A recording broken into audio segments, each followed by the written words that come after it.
आज आपको एक 2-4 मिनट की ना एक कहानी सुनाने वाला हूँ। भगवान किसके ऋणी होते हैं और भगवान क्यों ऋणी होते हैं और किसके लिए। एक भक्त हुआ करते थे। उन्होंने अपना जीवन भगवान की भक्ति में लगा दिया, भजन में लगा दिया, लेकिन कभी भी उन्होंने भगवान से कुछ नहीं मांगा। उनका पूरा जीवन व्यतीत हो गया था। वही भक्त एक दिन बांके बिहारी मंदिर जाते हैं।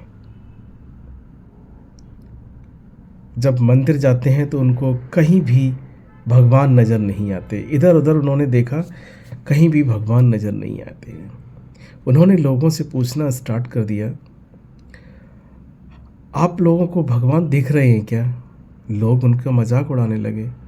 लोग बोलते हैं कि नहीं, भगवान तो यही है, सामने है, ये देखो मंदिर में विराजमान है, भगवान तो यही है, सबको दिख रहे हैं, तुम्हें क्यों नहीं दिख रहे हैं?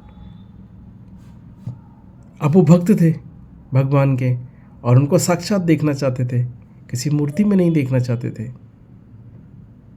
हुआ यूँ कि उनका हृदय आत्मग्लानि से भर गया कि भगवान सभी को दिख रहे हैं, मेरे को ही नहीं दिख रहे हैं। क्या मैं इतना तुच्छ हूँ? मेरा ये शरीर किसी लायक नहीं बचा। मुझे भगवान नहीं दिख रहे हैं, सभी को भगवान दिख रहे हैं। हुआ यूँ कि वो वहाँ से बांके बिहारी मंदिर से निकल गए और मन में सोच लिए कि अब ये शरीर हमारा किसी काम का नहीं है, अब हम इस शरीर को त्याग देते हैं। और ऐसा मन में उन्होंने विचार किया और जमुना जी की तरफ चल दिए। आगे चलते रहे, जमुना जी की तरफ जा ही रहे थे। उन्होंने जल समाधि लेने के लिए जमुना जी में पैर आगे बढ़ाने शुरू कर दिए। इतने में ही भगवान की लीला देखिए, भगवान ने अपना भेष बदला, बांके बिहारी जी ने अपना भेष बदला और एक कोड़ी के पास तुरंत जाके पहुंच गए कि देखिए वो व्यक्ति अपने जीवन का बलिदान देने जा रहे हैं, मतलब अपनी आत्महत्या करने जा रहे हैं, ज़रा उनको रोको।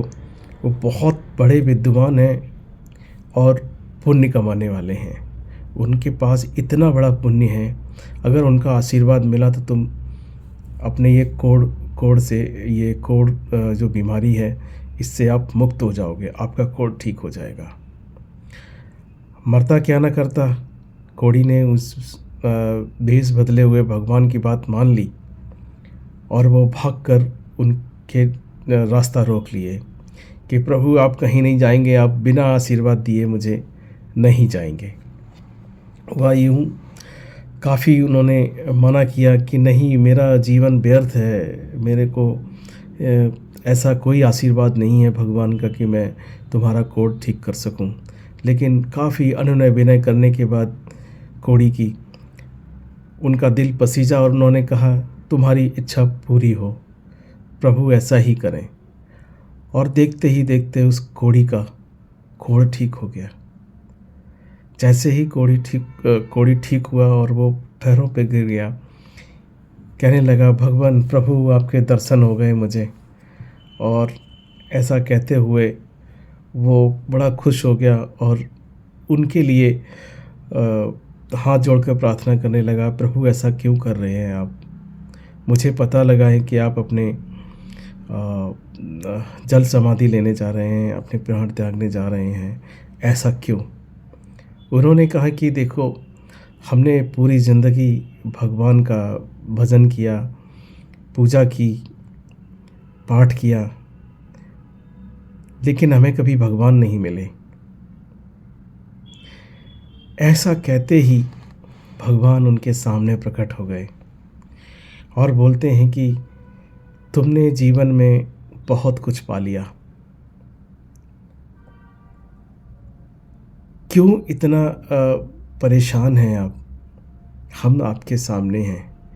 हमें आपके सामने आने में झिझक हो रही थी, क्योंकि सभी लोग आते हैं हमारे मंदिर और हमसे कुछ ना कुछ मांगते हैं। आपने जीवन भर मेरी पूजा की, वंदना की, आरती की, मेरे लिए तब किया, लेकिन कभी भी अपने लिए कुछ नहीं मांगा। मैं आपका बहुत बड़ा ऋणी हूँ, इसीलिए आपके समक्ष मुझे आने में आत्मग्लानि थी और मैं बहुत दुखी था कि इन्होंने मेरी पूरी ज़िंदगी पूजा की, आराधना की, कभी नहीं मांगा कुछ। मैं इनके सामने कैसे जाऊं? लेकिन आज जो मैंने आपको कुछ दिया है, इसे अपनी भक्ति समझकर, मेरा आशीर्वाद समझकर ग्रहण करो। अपना जीवन अच्छे कार्यों में लगाओ। अभी आपको इस संसार में बहुत सारे काम करने हैं। मेरा आशीर्वाद रहेगा। जब आप बुलाएंगे तब हम आपके सामने प्रकट हो जाएंगे। ऐसा कहते हुए प्रभु अंतर ध्यान हो गए और वो जो भक्त थे, जो अपने को जल समाधि लेने जा रहे थे, अपने प्राण त्यागने जा रहे थे, वो वहाँ से लौट आए। तो देखिए, भगवान की भक्ति कभी भी गलत नहीं होने देती, किसी के साथ भी हो। आप अगर दिल से किसी भी भगवान की पूजा करते हैं, हमारे आराध्य प्रभु कृष्ण की पूजा करते हैं, प्रभु भोलेनाथ की पूजा करते हैं, महादेव की पूजा करते हैं, कोई भी है, आपके इष्ट हैं, वो पूजा आपकी कभी भी, वो आराधना, वो संकीर्तन कभी भी व्यर्थ नहीं जाएगा। आपको हर जगह बहुत ताकत देगा, सामर्थ्य देगा, आगे बढ़ाएगा, आपके हर काम सफल होंगे। और कदापि ऐसा नहीं सोचना चाहिए कि मैंने भगवान से मांगा और उसने हमें दिया नहीं। भगवान सभी को देता है, समय लगता है।